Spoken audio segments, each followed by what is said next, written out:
February 3rd, 2026. Naval Station Norfolk, Virginia. The Arleigh Burke-class guided missile destroyer USS Truxtun departs pier for a scheduled independent deployment, DDG 103.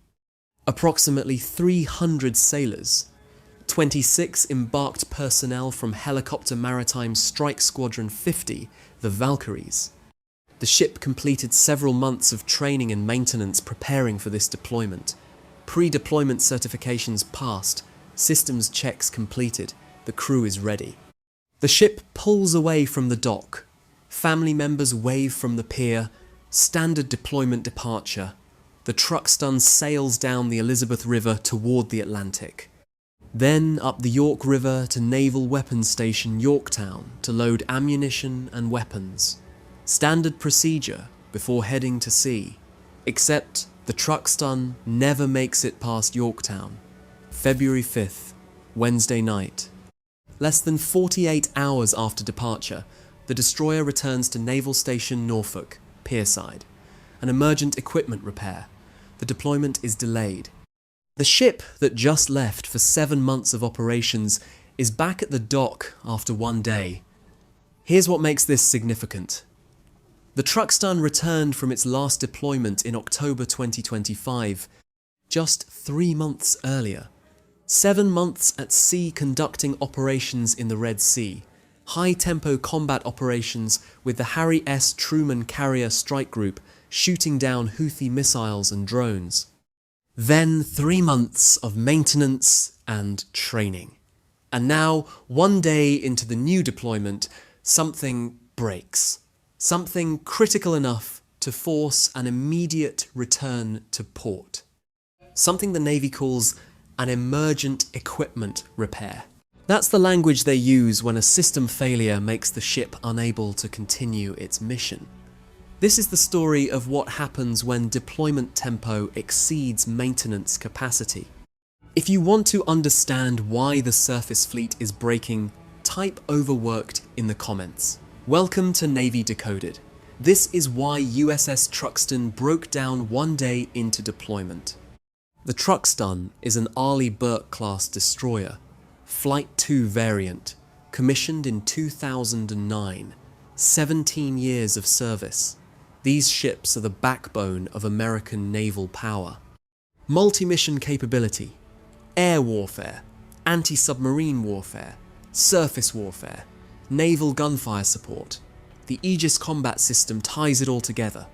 AN/SPY, 1D radar tracking hundreds of contacts simultaneously. Cooperative engagement capability sharing data with other ships and aircraft. 96 vertical launch cells carrying a mix of weapons. Standard missiles for air defense and ballistic missile interception. Evolved Sea Sparrow missiles for close-range threats.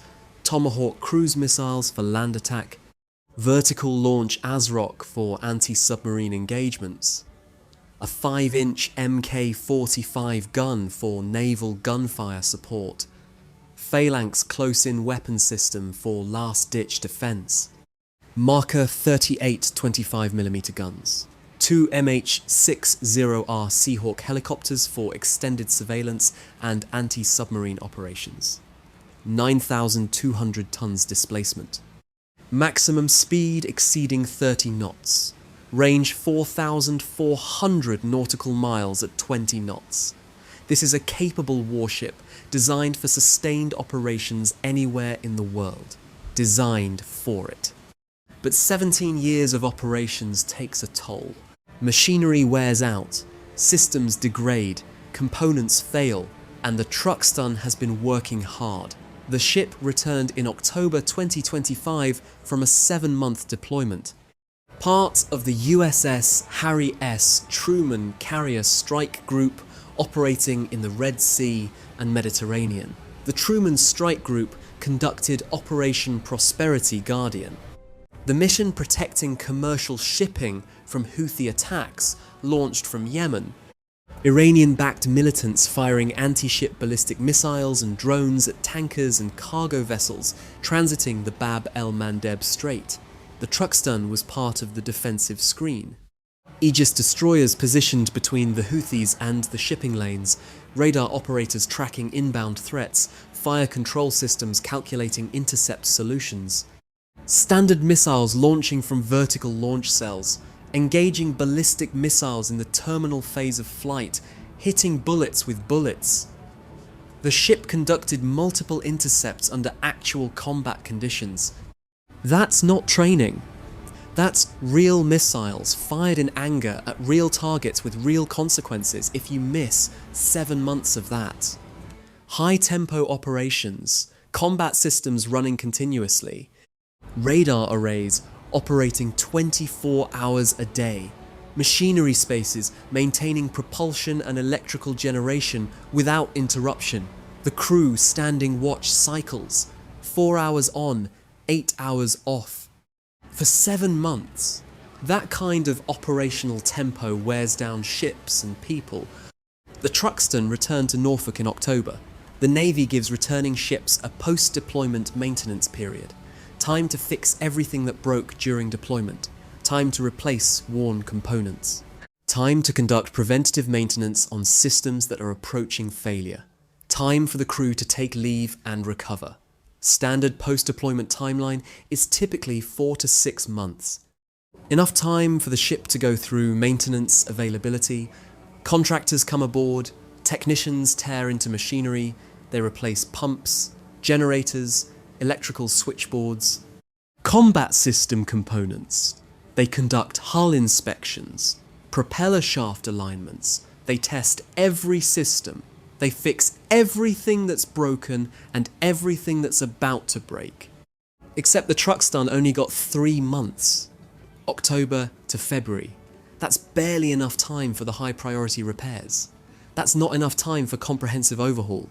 That's a compressed maintenance period driven by operational demand. The Navy needs destroyers. Right now, the USS Gerald R. Ford Carrier Strike Group operates in the Caribbean, conducting Operation Southern Spear.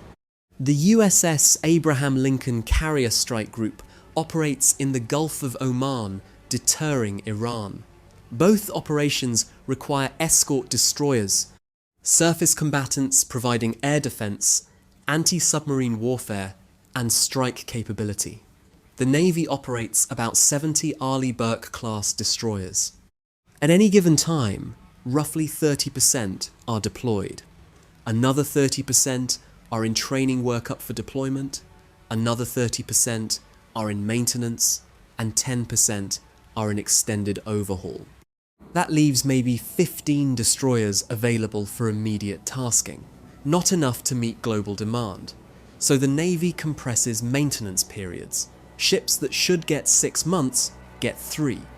Ships that should get comprehensive overhauls get quick fixes. Crews that should get adequate rest between deployments get shortened time at home. It's a choice. Meet current operational requirements by accepting future readiness risk. The Truxtun is that risk materializing. February 3rd. The Truxtun departs Norfolk. The crew completed pre-deployment certifications.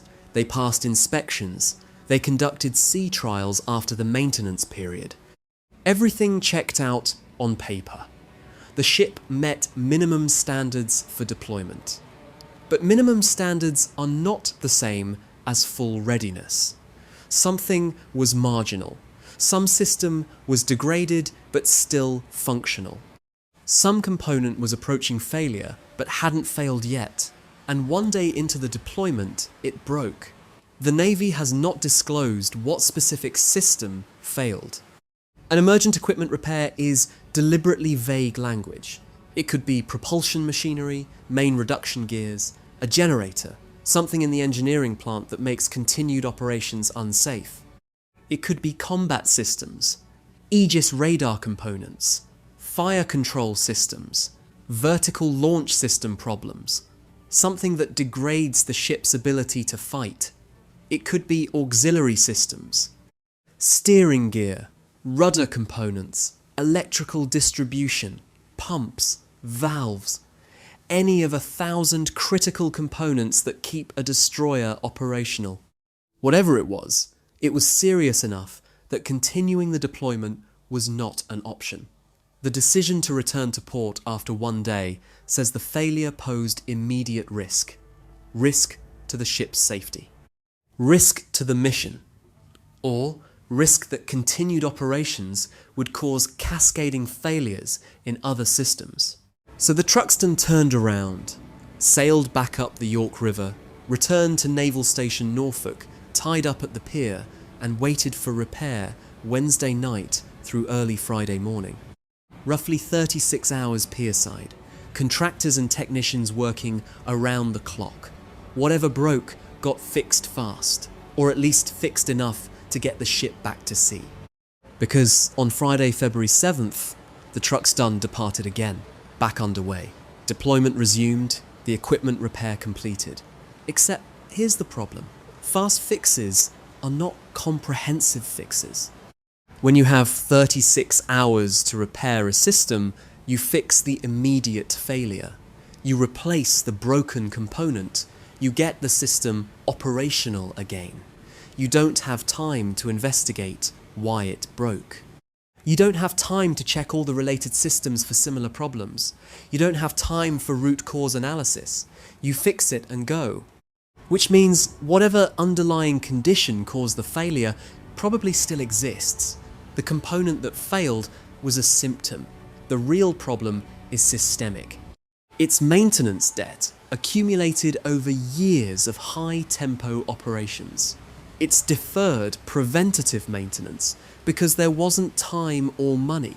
It's compressed maintenance availabilities that fix critical items but skip routine overhauls. It's ships operating at 17 years of age with systems designed for 1 5-year service lives. And it's a surface fleet stretched so thin that destroyers deploy with 3 months rest between 7-month deployments. The Navy is operating on a readiness model that worked in the 1990s and 2000s.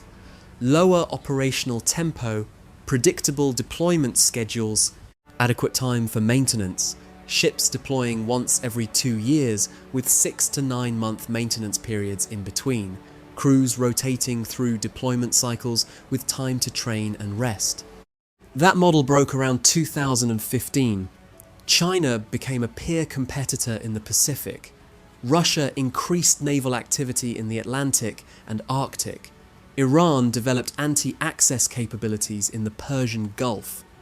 North Korea continued missile testing. The Navy's areas of responsibility expanded while the fleet size stayed constant. 70 Arleigh Burke destroyers trying to cover missions that require 90.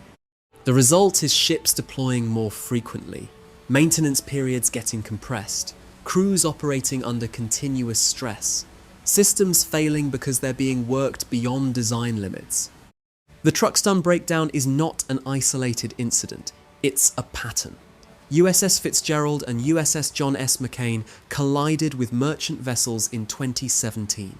7 sailors dead on Fitzgerald, 10 dead on McCain. The investigations revealed crews were overworked. Training was inadequate. Bridge watchstanders were exhausted. Ships were operating without proper rest. USS Dewey appeared in Singapore covered in running rust. Visible corrosion down the hull. Evidence of deferred maintenance and inadequate preservation. The Government Accountability Office released multiple reports documenting maintenance backlogs, delays in overhauls, ships operating in poor material condition, readiness declining across the surface fleet, and now ships breaking down one day into deployment because 3 months of maintenance wasn't enough to fix 7 months of hard use. The Navy knows this. Fleet commanders know this. Sailors living it know this. But the operational requirements don't change.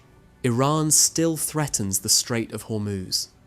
China still challenges freedom of navigation in the South China Sea. Venezuela still requires naval presence in the Caribbean. The demand for destroyers exceeds supply, so ships deploy under-maintained. Crews deploy overworked, and occasionally something breaks on day one. The Truxtun made it back to sea on Friday. The deployment continues. The ship will likely head to US Southern Command, joining the flotilla around Venezuela, or to US Central Command, supporting operations near Iran. Wherever it goes, the destroyer will conduct its mission. The crew will stand their watches. The systems will operate until something else breaks. Because the fundamental problem remains. You can't sustain this operational tempo without consequences. You can't deploy ships every 3 months and expect them to stay healthy. You can't compress maintenance and expect comprehensive repairs. You can't run machinery continuously and expect 0 failures. The Truxtun got lucky. The breakdown happened 1 day out. Close to Norfolk, easy to return for repairs, fast turnaround back to sea. Imagine if it happened in the Caribbean, or the Mediterranean, or the Persian Gulf under threat from Iranian missiles. Then you have a combat capability gap, a mission left uncovered, a hole in the defensive screen. That's the real risk.